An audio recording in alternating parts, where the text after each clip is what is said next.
another edition of Muhammad's Sunday Lecture, brought to you by the Lost Foundation of Islam, Muhammad's Temples United. As always, we thank you for tuning in. We ask that you invite a friend to invite a friend and tell them that Muhammad's Sunday Lecture is on. And to tune in as we present to you this week's minister. So sit back and relax and keep an open mind to what the minister is about to present to you. And we pray to Allah that you get some understanding of what is taught to us. So without further ado, let the truth begin.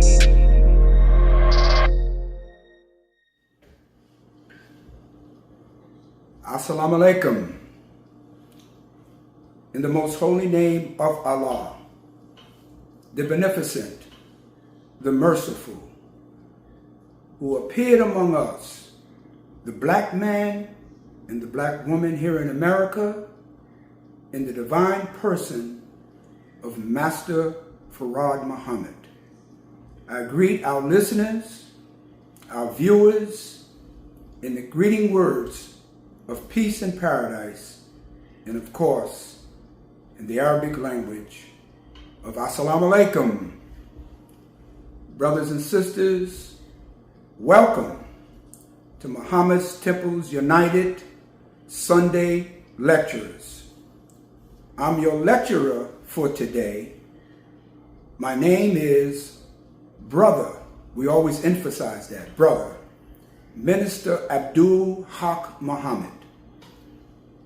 I'm a member of the Nation of Islam, and all of you are members of the Lost Found Nations of Islam, the black man and woman of America.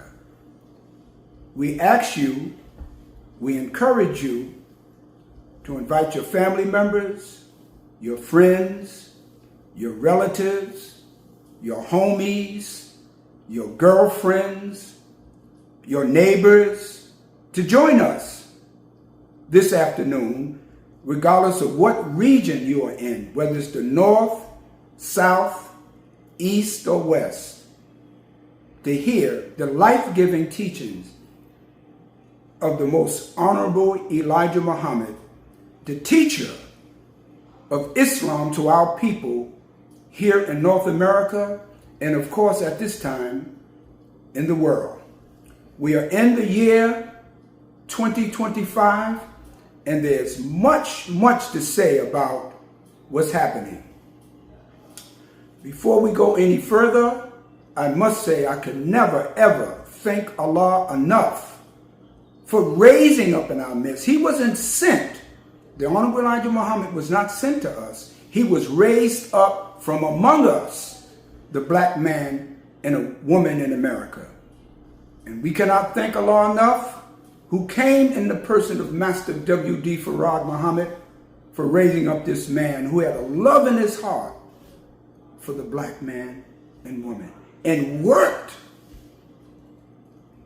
more than 40 years for our liberation and resurrection. But brothers and sisters, whenever we start our meetings, we are taught to open up in prayer, asking Allah for blessings and guidance. So regardless of what religion you belong to, we ask you to join us in the Muslim opening prayer. We pray in this manner, with our hands stretched like this, as if we are about to receive something. Follow me silently in the Muslim opening prayer. Surely I have turned myself to thee, O Allah, trying to be upright, to he who originated the heavens and the earth, and am not of the polytheists. Surely my prayer, my sacrifice, my life, and my death are all for Allah, the Lord of the worlds. No associate has he, and this I am commanded. I am of those who submit. O Allah, thou art the King, and there is no God but thee. Thou art my Lord, and I am thy servant. I have been greatly unjust to myself, and I do confess my faults. So grant me protection against all my faults, for none grants protection against faults but thee. And guide me unto the best of morals, for none guides into the best of morals but thou. And turn away from me the evil and indecent morals, for none can turn away the evil and the indecent morals but thou. And O Allah, make Muhammad successful, and the followers of Muhammad successful, here in the wilderness of North America, as thou did make Abraham and the followers of Abraham successful, for surely thou art praised and magnified. And O Allah, bless Muhammad and the followers of Muhammad, here in the wilderness of North America, as thou did bless Abraham and the followers of Abraham, for surely thou art praised and magnified.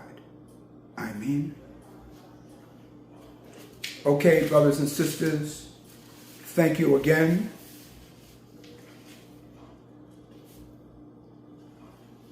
for joining us in the Muslim opening prayer. And we thank you for taking time out of your day to take time to listen to something that we believe will be beneficial to you. It will help you and your family to have a greater outlook. It will help you as an individual to understand where you are in real time here in America.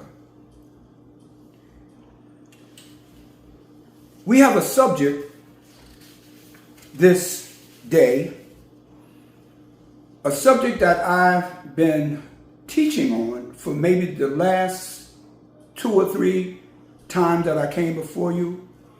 It has something to do with the separation of black people from America.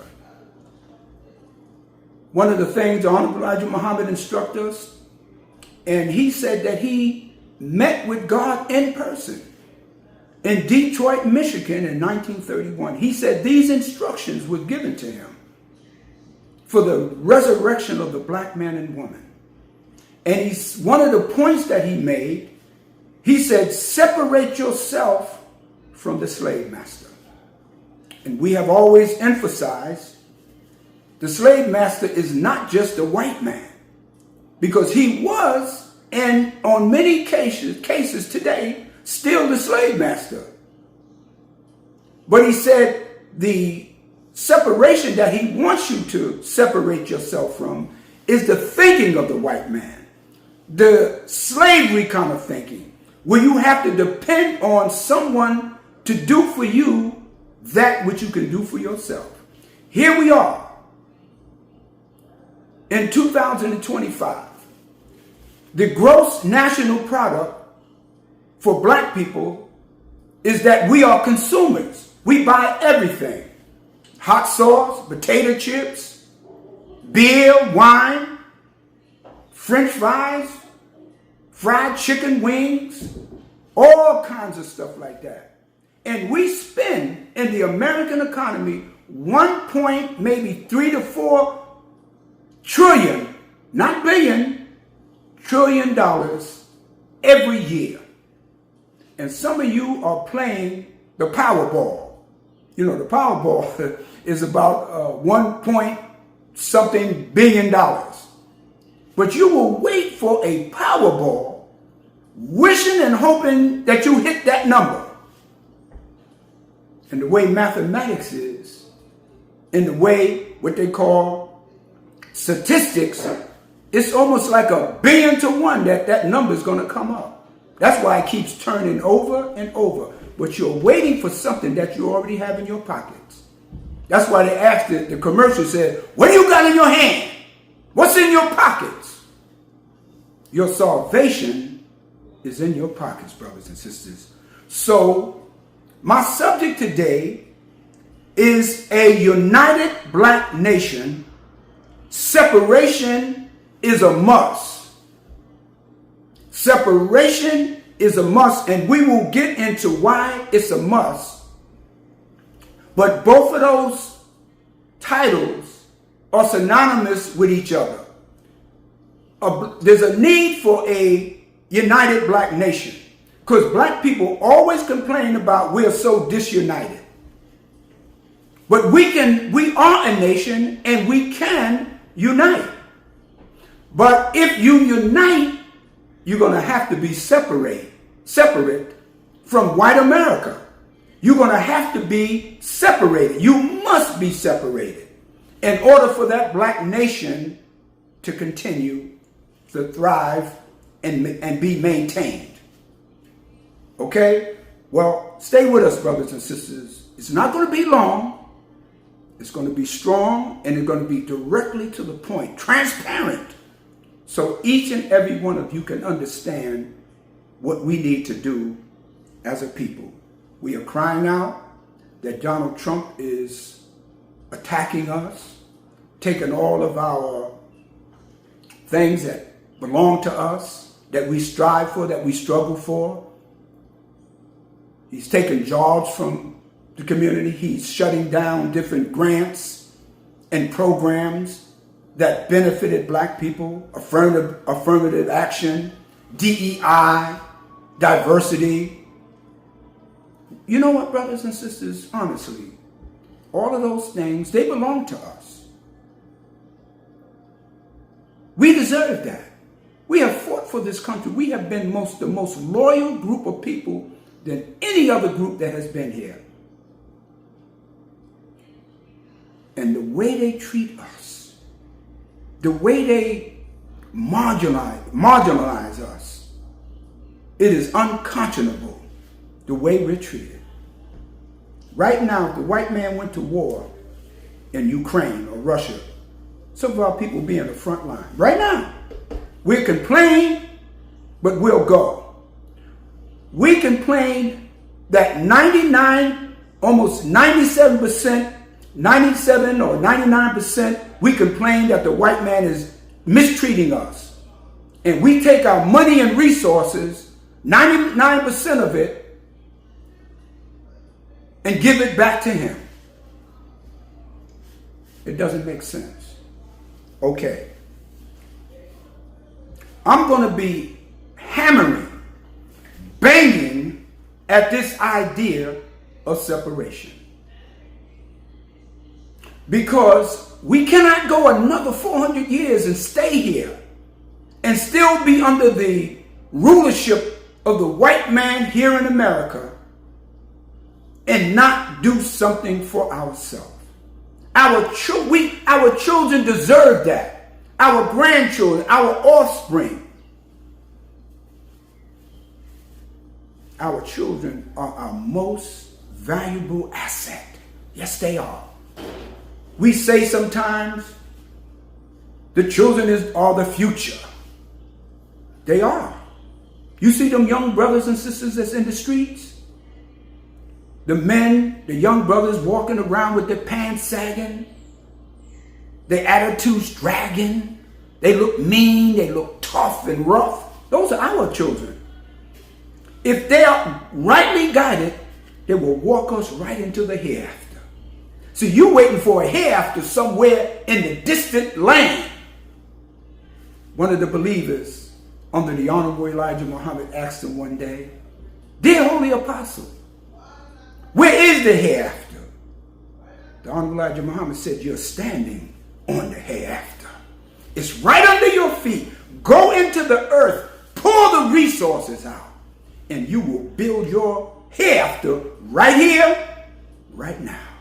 But it will be done under the guidance and the direction that we will give to our children." Yes, this is true.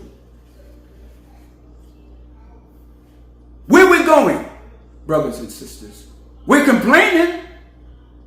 We're complaining that the white people are coming after us, depriving us. I hear some black people now saying, "I'm getting my passport. I'm going to renew my passport," because they're considering leaving here. Some black people have already left here. Some went to France. Some went to Africa. Do you know in the 40s, in the 50s, some of our prominent artistic black people left this country? James Bowen. James Bowen, the great writer who wrote about the Honorable Elijah Muhammad in his great book, The Fire Next Time, he migrated to France. This is true. What's the other brother name? Langston Hughes. He left here. Richard Wright, that wrote the book Native Son, he left and went to France. This is true. Yeah. Many of our people went and left here. Some, W.E.B. Du Bois, the great thinker, the great educator, he went to Africa, to Ghana, died there. That's right. This is true. Because they didn't want to have anything to do with America. They felt they had given everything. This is true. Very true.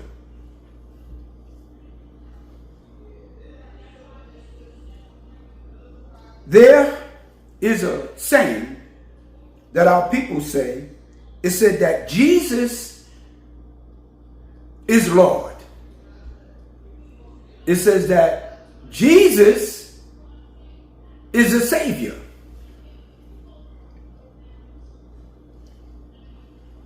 You have two major figures. You have Jesus in the Bible, which we believe in the Bible, what we believe that it was tampered with.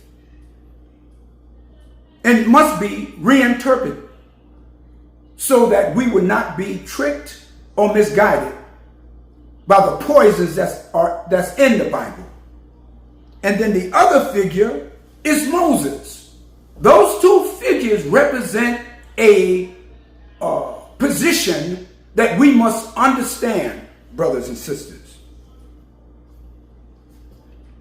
But the Holy Quran, talking about Jesus, said that Jesus is a sign of Allah's power, mercy, and judgment. Jesus, that many of our people believe in, is the Savior to the world, but you have to understand the figure, the personality, the mentality of the Jesus that's being presented to you. The Holy Quran said Jesus is a sign of Allah's power. In the history of Jesus, you saw his power to raise the dead. You saw the power that he had to heal the sick, to heal the lepers, to make the blind see, and bring the dead to life. That is one of the powers. But the Honorable Elijah Muhammad said that doesn't mean physically. He said that means mentally, that we were deaf, dumb, and blind, dead to the knowledge of ourselves, dead to the knowledge of God, and dead to the knowledge of the devil. But also, Jesus represents a mercy where God showed us that we as a people need mercy because we are so wretched that no one wanted us. No one wanted to deal with black men and women. If you go around the world, they treat black people, particularly us that go around the world to other countries, they treat us like we're nothing. They have this perception of us that we're nothing, that we're below human beings, but they take your money. So God, in his power, gives us mercy. And Jesus, the Holy Quran says, represents judgment of this world.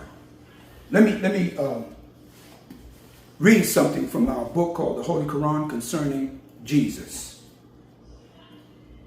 It's in the 43rd surah or chapter of the Holy Quran in the 63rd verse. Just to back up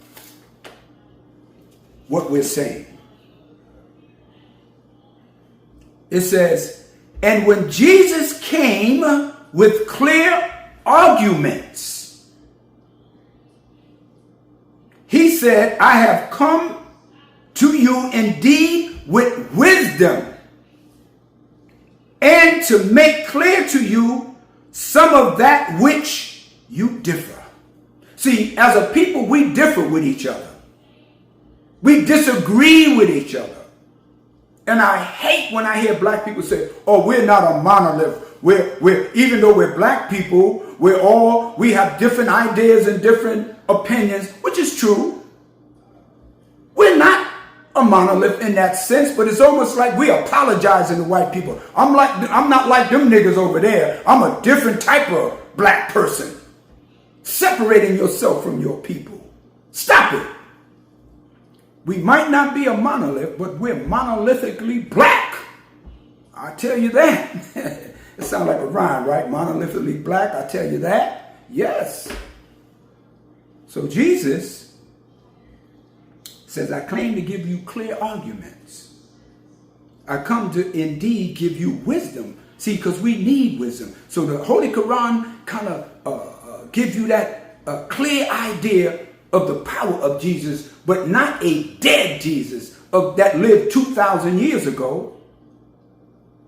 The Honorable Elijah Muhammad said he met a man in in Detroit, Michigan in 1931. He said he is the long-awaited Messiah, Master W.D. Farad. That's what the Honorable Elijah Muhammad said. Okay? We cannot go into everything, brothers and sisters. We're just giving you something to work with. Jesus was but a sign of power, mercy, and judgment. Now remember, brothers and sisters, we're talking about a united black nation. Separation is a must.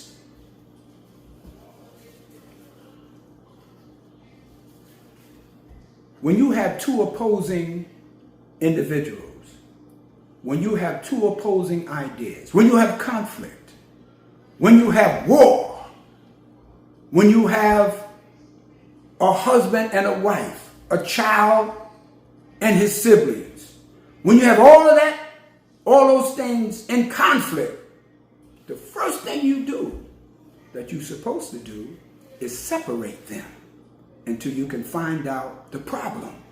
Once you solve the problem, then the thing to do is find out, could these people, could these individuals, could these nations live together? The Honorable Elijah Muhammad said, we have tried to live with white people that he said God told him was the devil in the flesh. We have tried to live among them, and it has been impossible. There are instances where we can collaborate with them. This is why in the lessons it said, why do we allow the devil or the white man or the Muslim sons to study from 35 to 50 years to call himself a Muslim son? We let them come among us. We can do trade among them, but we can't live with them in peace. And that's what we see. That's what Islam means. Islam only means peace. Every creature, every entity, every species seeks peace. Now, the other figure we find is Moses. Moses is a central figure. You have a historical Moses, and then you have a prophetic Moses. The historical Moses, the most honorable Elijah Muhammad teaches us, was named Musa, who went down into the caves of Europe in 2000 BC to civilize the white man who was living in caves, who was living in the holes in the ground, who was a savage, who was eating raw meat, who didn't know what fire was. He was an animal almost. And God sent Moses there to civilize him. And in 1492, he came out of Europe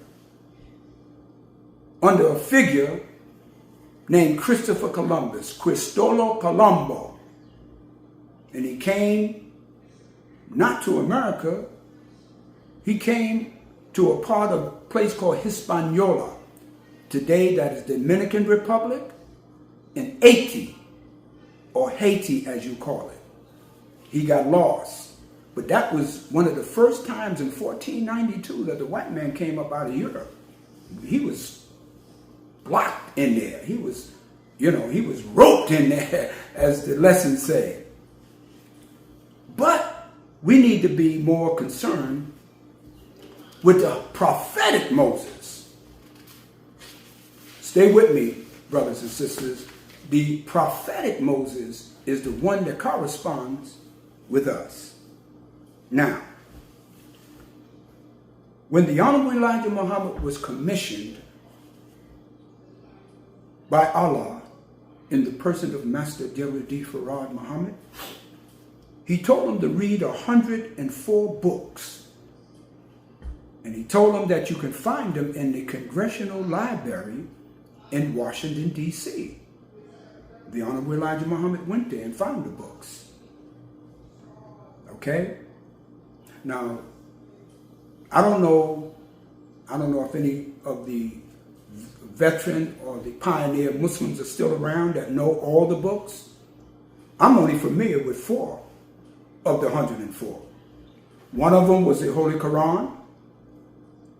One of them was the Bible. And there's 2 others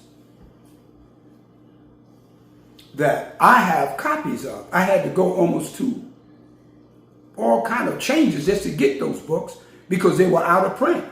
I got them from people that had them. One of the books was called The Story of Mankind by a man by the name of H.W. Van Loon. The other book was written by a man by the name of H.G. Wells. He's the one that wrote the book, The Time Machine. Some of you might have seen the movie. It's an old movie. They did a remake of it. He wrote another book called The Invisible Man, where the man becomes ectoplasmic, invisible. But he wrote another book called The Outline to History. Both of these books, in fact, the 4 books that I named, the most central figure in all 4 of those books is a man by the name of Moses. Why Moses? The Bible's first 5 books are called the first 5 books of Moses. And it outlines and it gives you the history, the works, and the connection between God and Moses. Why did the Honorable Elijah Muhammad have to study Moses? In the Holy Quran, a large percentage of the Holy Quran talks about Moses. In the Story of Mankind and the Outline of History talks about the life and time of Moses. What are you telling Mr. Muhammad, Almighty God Allah? Why are you directing him to Moses? Because he had to prepare the messenger to deal with us like Moses had to deal with the children of Israel, to liberate us, to free us, to exodus us from out of the hands of Pharaoh or white America into the promised land. Praises be to Allah.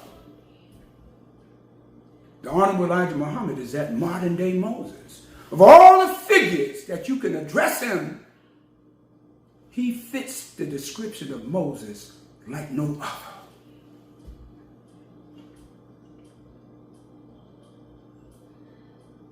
Why do we have to civilize the Caucasian, the savage in 2000 BC? Why do we have to civilize them? Because he was a savage. Mr. Muhammad, why do you have to civilize the black man in America? Because we were in a state of savagery, without the knowledge of ourselves. Why does Moses have to civilize the devil in the year 2000 BC? Why does Muhammad have to civilize the black man of America in this day and time through his teachings?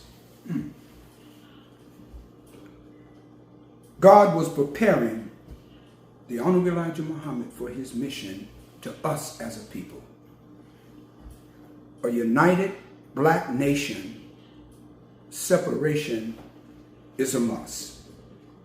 But let me tell you, the Jews reverence Moses, but that's not the real person. I just want to give you a sidebar.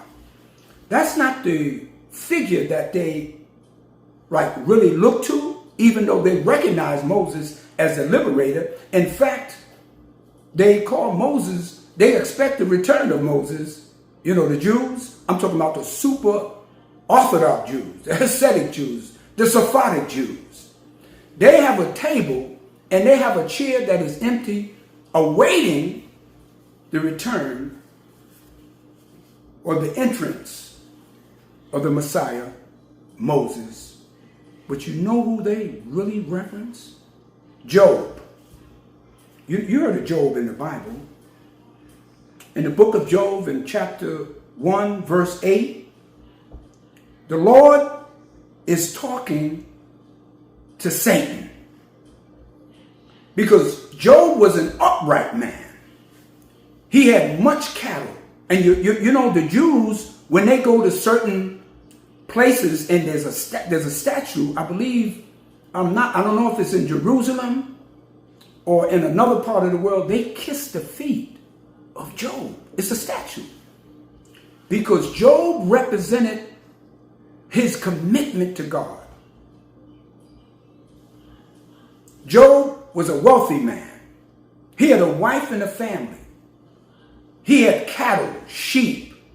He had a farm. He was rich. And God said, have you considered my servant Job? He's an upright man and he fears God. And Satan said, oh yeah? He said, take a hedge from around him. Take that guidance. Take that protection from around him and he will crush you to your face. Job lost everything. Job lost his sheep, his cows, his farm. He lost his family, his wife. He didn't want to have anything to do with him. And his body was filled with sores. But you know what Job had? He had faith and he never, ever cursed God, even though he experienced all of that negative things in his life. He never cursed God. Everything was taken from him. You think one of us? I came in the nation as a very young man in 1965. I saw starch, FOI. I saw committed brothers and sisters. They were my mentors. They were my captain, lieutenant, and ministers. And as soon as the Honorable Elijah Muhammad was off the scene, because Mr. Muhammad showed us everything we needed. He gave us the treasures that God had given him for us. And we cursed him. We cursed him like he was not even around, and we diminished him. The books, the history is almost wiped away. People don't even know, some people, of who this man was. And I saw brothers and sisters. I saw one brother that I admired, Brother Sylvester. Brother Sylvester would knock you out if you talked about the Honorable Elijah Muhammad. Brother Sylvester was no joke. Captain Yusuf Shah used to have to control him. He said, Brother Sylvester, you can't hurt our people. And I met Brother Sylvester one day on a subway train. And he said, you know what he said to me? I'm still a young man. in my 20s. The messenger was off the scene. He said, brother, I'm sorry I even followed that man, that uneducated man. I wouldn't got my GED. I'm taking college now. Here's a man that would fight to defend him, now was cursing him. He said he didn't know how he followed that man. Not Job. I just wanted to, drop that on you, because you never know. You never know if you'll be faced with that. Just pray that you don't. Now, United Black Nation, separation is a must.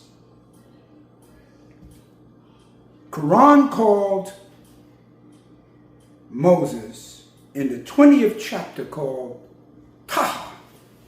Let's look at that, the 20th chapter.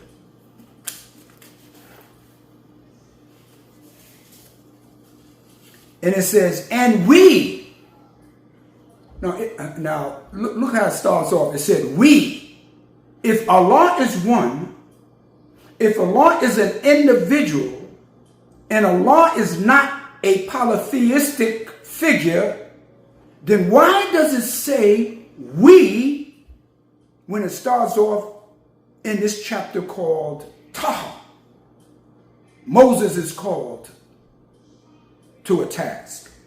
And we have not revealed the Holy Quran to thee, that they may knoweth the unsuccessful ones. And here is God saying, we revealed to Moses the Holy Quran. See, letting you know that Moses had the truth. But it said we, and that is a whole nother subject, brothers and sisters, because if Allah is one, who is this we? Some say it's the angels. But then in another part of the Quran it said, and we told the angels. That is a discussion that has to be had, because Honorable Elijah Muhammad was trying to get us to understand our, position, so we can understand this book called the Holy Quran, including the Bible, and include ourselves. So Moses is a central figure. The black nation must be established, and separation is synonymous with that.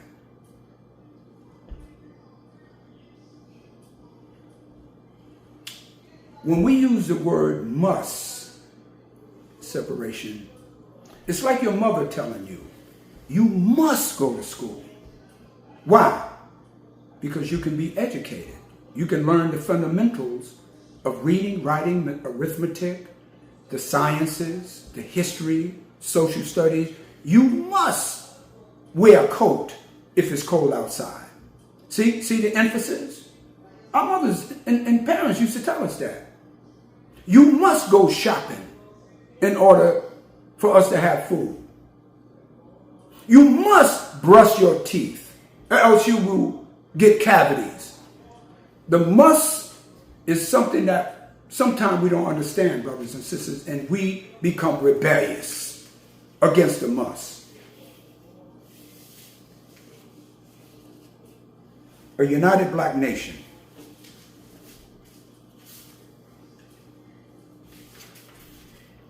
Just give me a second here, brother. Get my notes together, because I want to make sure you understand what we're saying. A united black nation. We are a nation already, brothers and sisters. Yes, we are. Black people, we're a nation. They said there's 40, 50, maybe 60 million of us. And if you include all other black people who may not consider themselves black, but are black, whether they speak Spanish, whether they speak French, whether they speak Portuguese, whether they speak Arabic, whether they speak Hausa or some other language, they are black people and they're here.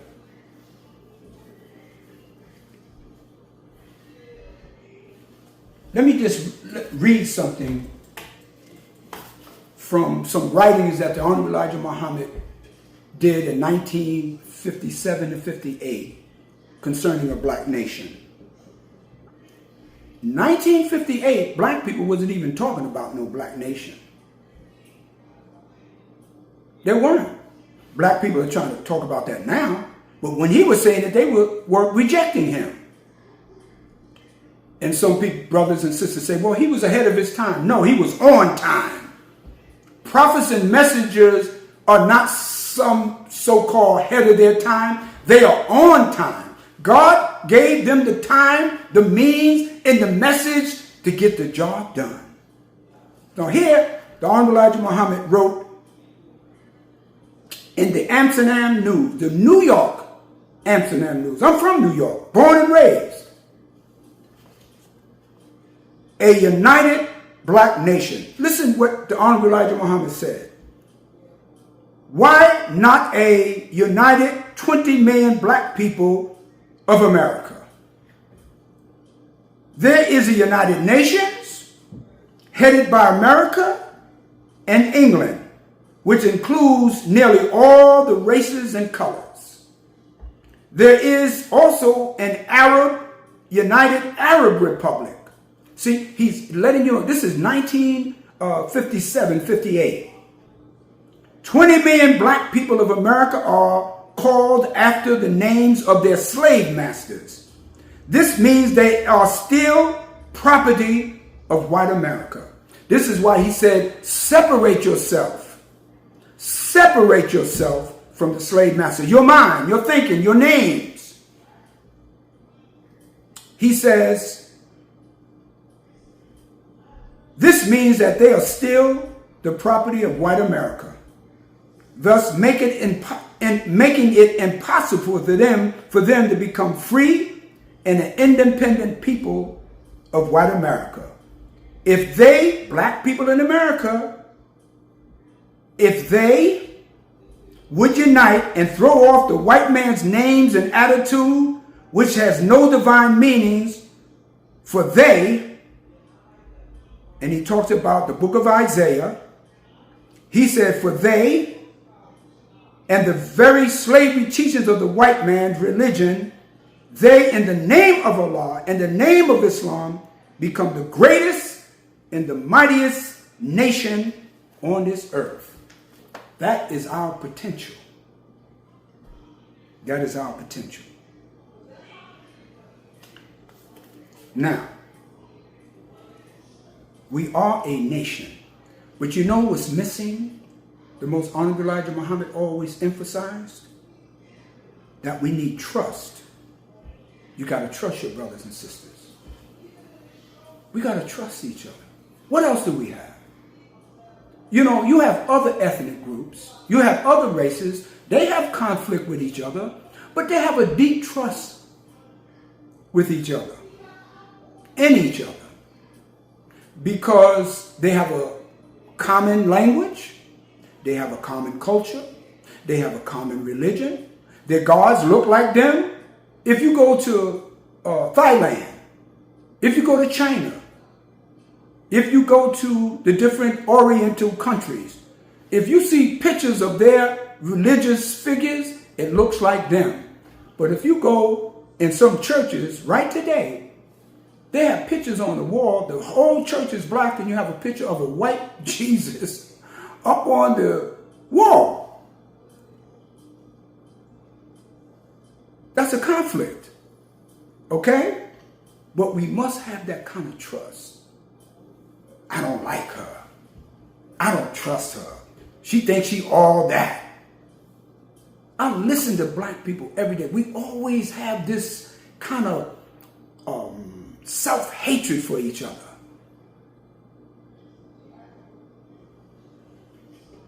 The greatest principle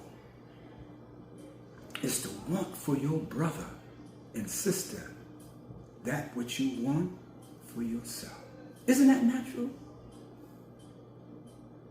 Yes. We need faith. We have faith in the white man's institutions. We were faithfully and bound to go to war with other countries for the white man. We had that kind of faith. We didn't know if we were coming back or not. I lost many of my friends during the Vietnam War because I was around draft age at that time. I didn't go. I was in the nation. That's right. Many of my friends went to Vietnam and they died there.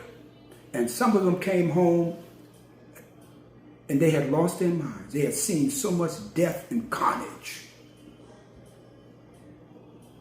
We have to have faith in each other and faith in ourselves. And you can't help nobody unless you can help yourself, brothers and sisters. And we need to work. We need to work. You just can't have faith, because faith without works is dead. Okay? Trust, faith, and work in the united black nation will get us to be free, because many of us may not be around another 100 years, 200 years. What about our children? We have to instill those things in them. And you know what? Our children are still in the hands. Their minds are in the hands of white people. I don't care how much we try and we work. The white man has a strong effect on our children. This social media, there's many of the institutions that they attend. We need to set up our own institutions. You notice the Jews don't do that. They have their children in the schools from kindergarten or pre-K up until high school. And then they're already prepared to go out. And they will bring back that which they went out for. They will bring back to their culture and their community. The Honorable Elijah Muhammad said separation is a must. You can't have a black nation without separation. We must. Here's the word must again. According to the dictionary, the word must mean a necessity. A necessity. If you don't plan for the winter, if you don't plan for the future, if you don't have a proper bank account with savings, the financial expert said at least every family has to have, or should have, or must have at least $3,000 in some kind of savings account where you can put your hands on if something happens. You must do those things. It's a necessity. It's logical. The word must has an attachment to it. It means never overlook or miss an opportunity to do something. You must, the Honorable Elijah Muhammad puts that emphasis on, separate yourself. Let's see what he says about must. He said, it is a must, there's the word must, that we be separated from our slave masters. Slave master not only means the white man, because it is, he's a slave master. But you are slaved, we are slaved, we have a slave master called overeating. We have a slave master called gambling. We have slave master in the form of dope, cocaine, crack, cigarettes, wine, beer, sex, anger, violence, an unclean community. Those are slave masters that you have to free yourself from. But he says we must separate ourselves from the slave master, who, he said, are like our fathers. They hate and despise us with murder and slavery in their hearts right up to this day and night. It is foolish and ignorant to hear the black men and women praising the offer of integration after 400 years, our enemy of ours, which is inviting you to death and destruction. He said, you must separate yourself from the slave master.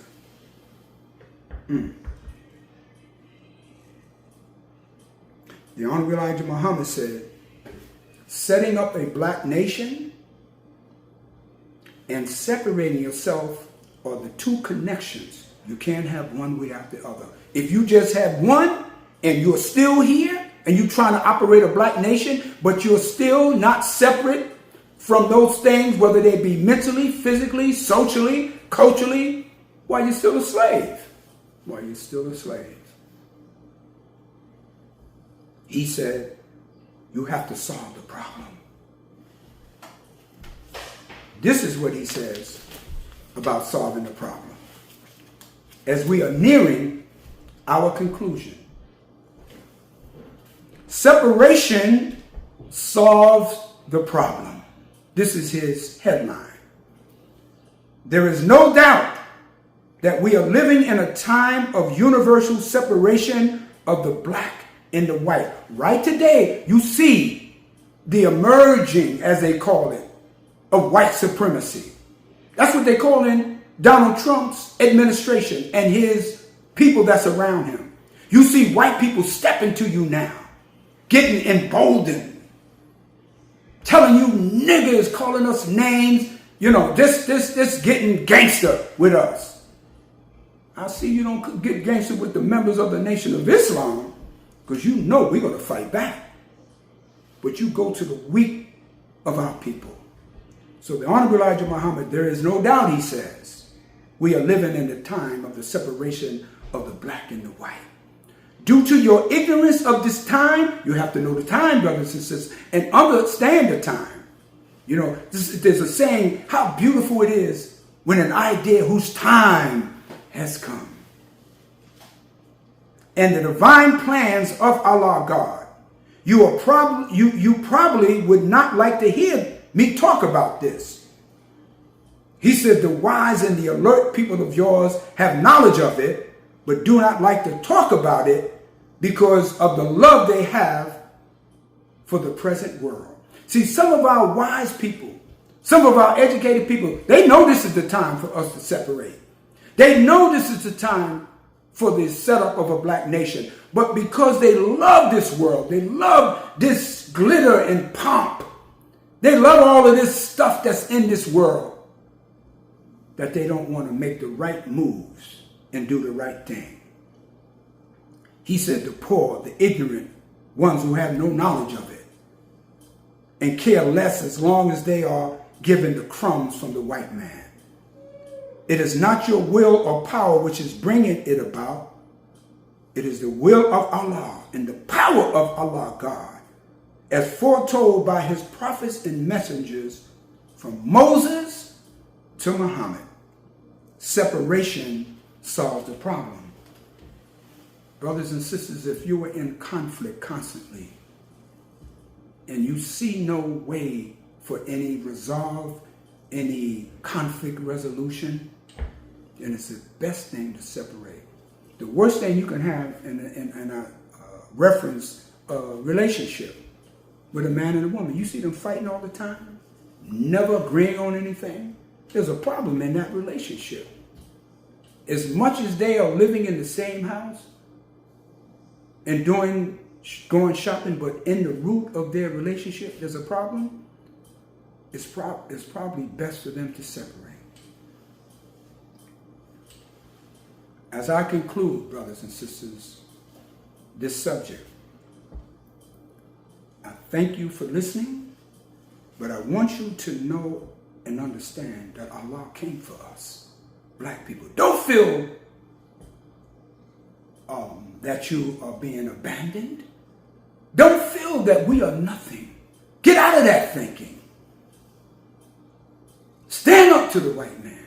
Let him know how you feel. Stop patronizing him. He will respect you when you stand up. Protect your women. Use the tools that we were given. See, the Nation of Islam, we didn't just get here.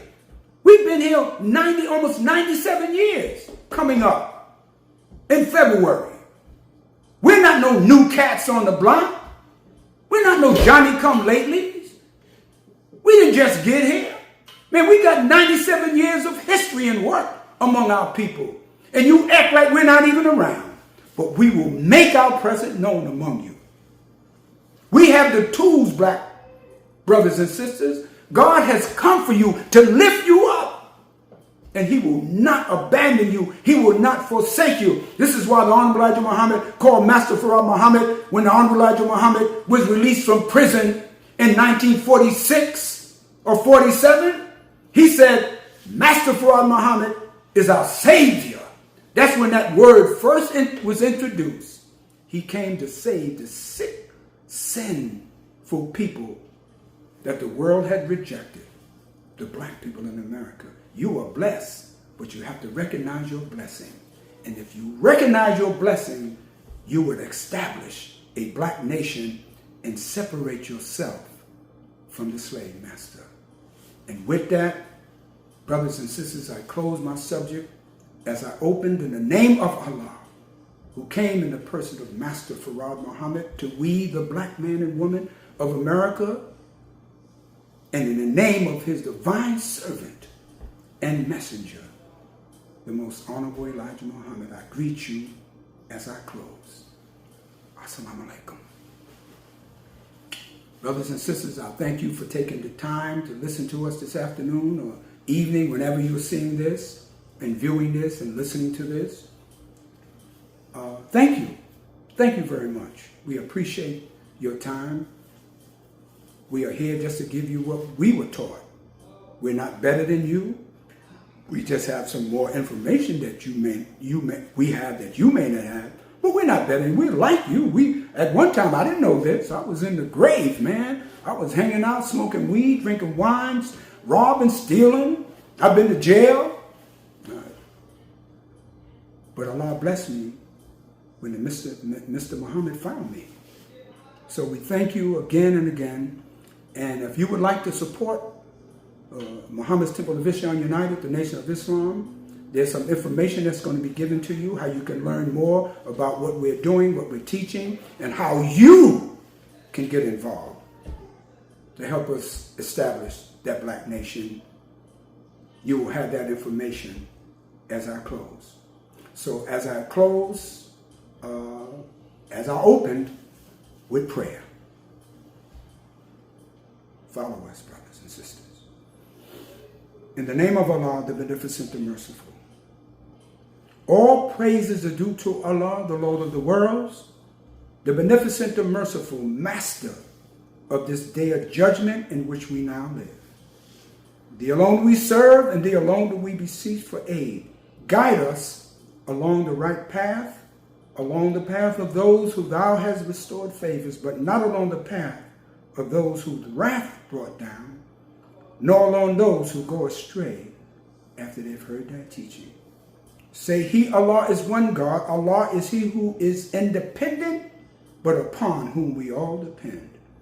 He neither begets not, nor is He begotten, and there is none like Him.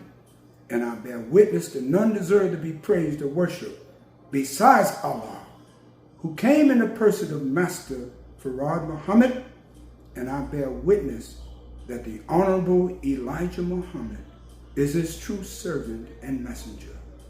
Ameen.